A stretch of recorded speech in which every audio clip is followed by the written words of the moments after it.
Друзья, приветствую вас, дневной обзор. Давайте рассмотрим основные события, которые происходят и что ожидается по движению основных активов, рублю, доллару, евро, нефти и так далее. Так, сегодня вышел отчет Всемирной торговой организации относительно того, что происходит с международной торговлей. Но то, что касается продажи товаров, фактически восстановились на докризисный уровень. Но здесь есть ряд оговорок, которые указывают на то, что в любой момент вот это вот равновесие, которое сейчас возникло, оно может быть нарушено и пойдет опять снижение.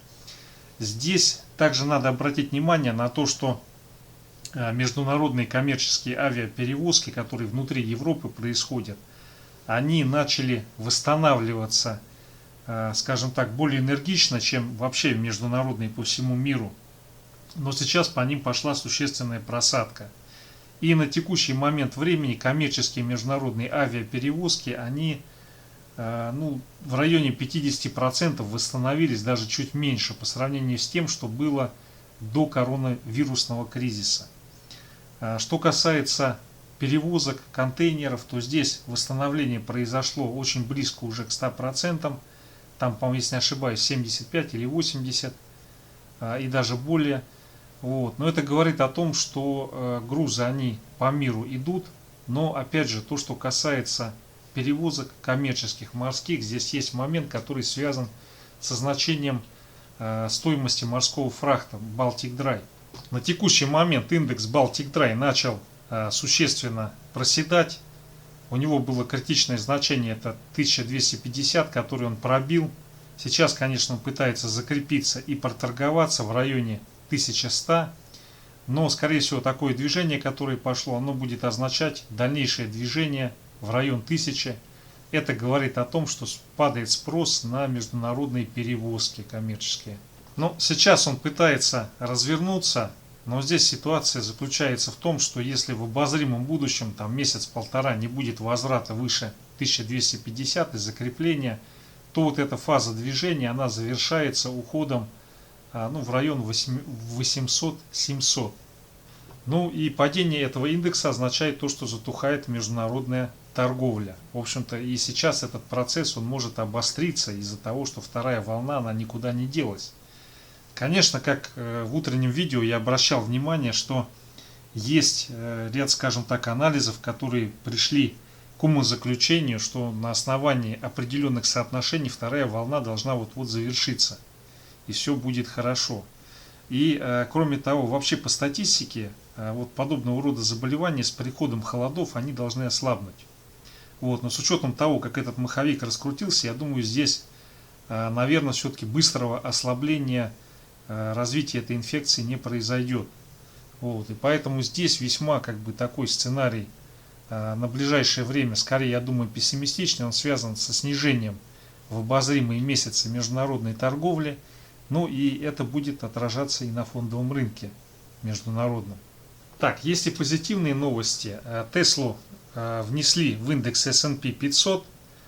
И здесь возникает такой момент, связанный с тем, как работают фонды. То есть, если определенная акция, определенный актив, он начинает соответствовать критериям, которые прописаны у них, скажем так, в их инструкциях, в их положениях, предписаниях, то, соответственно, они начинают автоматически докупать этот инструмент. В данном случае, в связи с тем, что акция Tesla, она попала в S&P 500 индекс, сразу возникает объем 8 миллиардов долларов, которые могут вложить в акцию Tesla.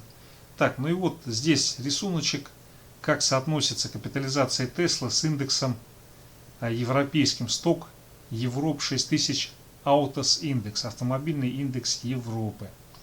Так, давайте посмотрим акции Теслы заодно, раз уж речь про нее зашла. И технически картина следующая. Исторический максимум был пробит. Если здесь сейчас возникает закрепление на текущих значениях, то отсюда наиболее вероятно мы получим бурный рост. Потому как приток денег, он автоматически будет означать, что акцию потянут наверх. Исходя из дневных таймфреймов, движение наверх продолжается, и с технической точки зрения окончание этого движения будет в том случае, если произойдет откат и пробитие диапазона 480-460. Вот пробитие этого диапазона с наибольшей степенью вероятности, ну или закрепление в этом диапазоне, придет к тому, что акции вернутся в район 430-400, вот сюда, в этот диапазон. Но на текущий момент закрепление выше 500 приведет к тому, что наиболее вероятно отсюда разовьется следующая волна роста. Волны роста не будет, если откат придет к пробитию 480-460 диапазона. Но если рассматривать 4-часовой таймфрейм, здесь у нас возникла разворотная формация. Эта разворотная формация будет реализована в том случае, если будет коррекционный откат и произойдет пробитие 485. Вот в этой ситуации наиболее вероятно мы можем получить движение акции в диапазон 460-480. Но опять же, вот спрашивают в письмах, вообще до каких возможен рост Теслы. Ну, все пузыри, все, что связано с мечтой людей, оно может происходить до бесконечности, пока его не проколет и не лопнет. Пока дует ветер, судно будет идти в соответствии с дующим ветром. Вот. Есть определенные границы, определенные рамки, которые в случае отката при пробитии, скорее всего, придут либо к слому вот этого роста, либо к значительному замедлению, то есть будет уходить в проторговки и длительно находиться.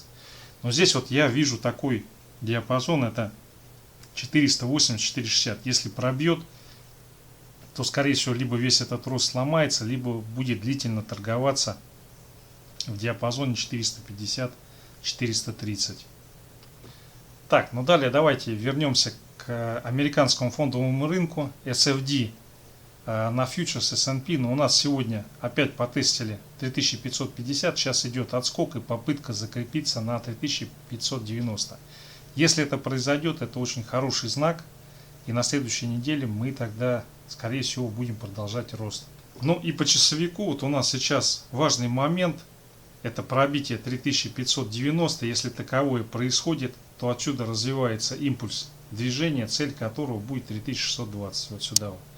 Если мы сейчас вот этот диапазончик не пробиваем, то у нас, скорее всего, пойдет коррекционный откат, и цель этого отката будет движение на 3570 и, возможно, даже опять тестирование 3550. Так, RGBI, российский индекс ОФЗ, дневной таймфрейм. Но здесь вот мы подтянулись, вернулись на 154,2, вот в эту проторговочку. Если не будет в ближайшее время повторных попыток добить вот этот диапазон, то у нас рублю будет определенная поддержка со стороны спроса на ОФЗ. Так, далее индекс доллара, но он находится в консолидации под локальным вот этим уровнем 92.36. Здесь, чем дольше он находится, чем дольше он не идет вниз, не пробивает 92.18, 92.12, тем больше вероятность того, что мы сегодня или в понедельник увидим отскок, и цель этого отскока будет 92.6, движение вот сюда вот. Так, друзья, далее нефть, Brent, часовой таймфрейм. Ну, смотрите, мы вот этот уровень покололи, сюда пришли. Сейчас 14.45 по Москве. И поэтому, если у нас в ближайший час-два не будет добития и закрытия этих 2 часов выше 44.76, то у нас отсюда разовьется корректирующий откат. И цель этого отката будет возврат на 44.1 вот сюда, вот к этому значению. Вот. Если здесь будет все-таки пробой 44.05-44 в результате этого отката, то мы увидим опять тестирование вот этого диапазона, вот этого уровня. Вот. Сейчас, если мы все-таки заползем и следующий час закроемся выше 44.75, то отсюда вполне вероятно разовьется движение, цель которого будет 45,5. Вот. Но пока как бы он не хочет закрываться в этом диапазоне, соответственно, если он и дальше час-два будет здесь болтаться, то скорее всего это приведет к движению вниз в рамках вот этой расширенной консолидации. Так, далее золото. Там по золоту у меня спрашивали, что делать. Что делать? Но это каждое решение сам принимает, что делать. Тут как бы у каждого своя голова на плечах. Я за вас решения принимать не могу, равно как и вы за меня не должны их принимать. Так, ну смотрите, здесь по сути мы все равно находимся в этом боковике выше 1860. Тот сценарий, который был на движении на 1882, он не сработал, потому что не дошли здесь до определенного значения. Вот. Но пока мы удерживаем вот этот диапазон, он будет консолидироваться, болтаться.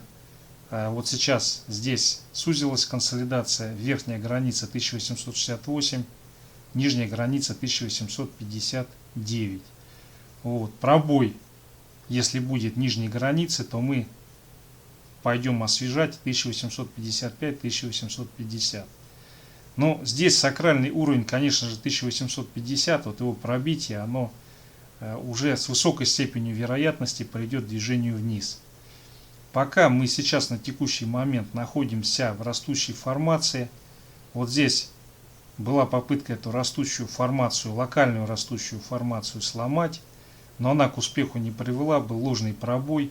Вот, поэтому, ну, конечно, если сейчас будет добитие движения вниз, то да, здесь пойдет, во-первых, слом вот этого растущего локального движения, и мы как минимум уйдем торговаться в диапазон 1955.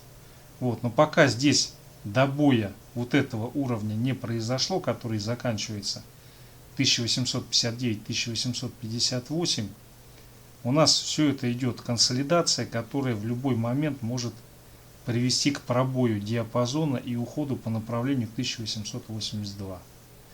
Сказать, что вот оно через там 2 часа он будет на 1840 или на 1880, к сожалению, я не могу. Магическими способностями я не обладаю, к сожалению. Но российские юрики сделали ставку на снижение золота. И мы с вами видели, что вот прекрасно, это Чикаго, это не Россия. Золото, оно все-таки вниз сходило. И таким образом ставка юридических лиц в данный момент, она была оправдана. Вот. Не всегда, конечно, они, скажем так, успешные решения принимают, но сегодня вот оно все сработало. Сработало, после этого отскочили. И сейчас пока находимся в консолидационном диапазоне. Так, друзья, ну вот серебро давайте посмотрим. По серебру более устойчивая ситуация. По серебру, кстати, была ставка на рост. Ну и серебро успешно идет к своей цели, которая находится в районе 25,9. Ну, сегодня я не знаю, как мы реализуем эту цель, но на 24,6, 24,5 вполне может оно сходить. Так, друзья, далее рубль-доллар. Ну, смотрите, здесь не пускают его ниже 76 укрепляться. То есть вот все потуги, которые идут от 76, его выкупают. Сегодня была попытка сходить на 75-75, вот, но эта попытка, она привела к тому, что пошло обратное движение и наверх. Сейчас все зависит во многом от нефти. Там американцы заняты, там идут это самое утрясание дел с переходом власти. Поэтому ну, сейчас какие-то заявления будут, но какие-то действия, они маловероятны. Начнут. Да там особо и санкции-то вводить, если только либо какие-то индивидуальные санкции, что скорее всего и будут делать, либо ограничить покупку нефти и газа и SWIFT отключить. SWIFT не отключит, это только перед началом каких-то военных действий. Вот. Нефть и газ пока скорее всего трогать не будут, а индивидуальные санкции, я думаю, вот как в январе у них все решится, все срастется, тогда к этому вопросу очень активно вернуться. Так, поэтому сейчас, я думаю, вероятность каких-то геополитических рисков, влияния их на рубль, кроме внезапных каких-то ситуаций, что там что-то начнут творить, вот, ну, может быть, это, кстати, и с Карабахом связано, но вообще, как бы, в целом, то, что идет с американскими выборами ситуация, я думаю, здесь какое-то затишье должно быть в плане каких-то дополнительных реально раскрытых геополитических рисков для России. То есть, может быть, какие-то заявления будут, но сейчас пока на текущий момент на них реакция, мне кажется, притуплена. Вот либо ближе к Новому году, к Рождеству, либо уже после Нового года вот этот фактор начнет играть очень существенную роль. Так, ну рубль-доллар у нас, рубль укрепляется к доллару, 76, никак он этот барьер не может устойчиво пробить. То есть все время, когда этот пробой начинается, его потом вытаскивают выше. Но здесь вот краеугольный камень, это значение 75-75. Вот если оно сегодня будет пробито, то тогда как бы нас ждет быстрое движение на 75,5. И в случае пробития и этого уровня мы увидим уже укрепление под 75. Вот, пока такой сценарий, мне кажется, сегодня он, по крайней мере, вряд ли будет реализован. Здесь более вероятно либо то, что мы будем находиться вот в этом диапазоне 75, 75, 76, 17. Вот сейчас, судя по часовику, идет попытка укрепления рубля, как вот было на открытии по аналогии. Вот. Но, наверное, как бы где-то от 76 вот здесь будет, я так предполагаю, консолидация и попытка отсюда движения наверх. Цель движения 76,37. Вот сюда вот. В идеале, конечно, на 76,5. Вот, но более вероятен отскок вот сюда. Опять же, сейчас обращаю внимание, если все-таки 75,95, 75,9 будет пробито, то нас ждет движение, цель которого будет 75,75. Вот. Но это наиболее вероятно, такой процесс произойдет, если нефть продолжит рост и будет укрепляться вот в верхней консолидационной области, которую мы сейчас с вами рассмотрели. Вот. Но поскольку нефть, я полагаю, она все-таки, наверное, должна отскочить и уйти вниз, поэтому здесь я все-таки думаю, сейчас даже если это движение произойдет в район 75,8, 75,75, все равно потом подтянут и будет задерг на 76,34, возможно 76,5. Так, далее евро-доллар, он выстрелил, но здесь у него цель движения находится на 1,19, вот сюда вот. Сюда сейчас, если приходит и закрепляется, будет следующий рывок с целью взять вот это 1,1894, пробить и попытаться сходить на 1,20. Но здесь вот опять была светопляска вокруг уровня 1,1854. Вот видите, здесь сходили и в районе этого уровня произошел разворот. Вот. Если сейчас все-таки произойдет откат, хотя это маловероятно, 5 минут осталось до 3 по Москве, и пойдет пробитие 1,1847, то отсюда мы увидим отскок, цель его будет 1,1824, вот сюда вот. Так, друзья, далее евро-рубль, но здесь тоже, видите, у нас уровень 90,1,90,2. Он пока удержался, была короткая попытка пробить. Так, вот это часовой таймфрейм, но здесь вот ему бы еще немножко бы вниз сходить на 90,04, 90,1, и отсюда уже можно вполне рикошетить с целью движения на 90,47, вот сюда вот на это значение. И как только пробитие вот этого значения 90,47, 90,5 будет, и здесь пойдет проторговка, отсюда возникает импульс движения, цель которого вот этот диапазон. Вот. Если сейчас все-таки мы увидим продолжение отката вниз и укрепление рубля и пробой 90, 89, 95, 90 вот этого значения, то нас ждет сразу, скорее всего, движение на 89,75 и потом уход 89,5 и 89,15. Вот. Но я склоняюсь к тому, что сейчас отсюда все-таки движение куда-то сюда произойдет. Вот. Все, друзья, спасибо за внимание.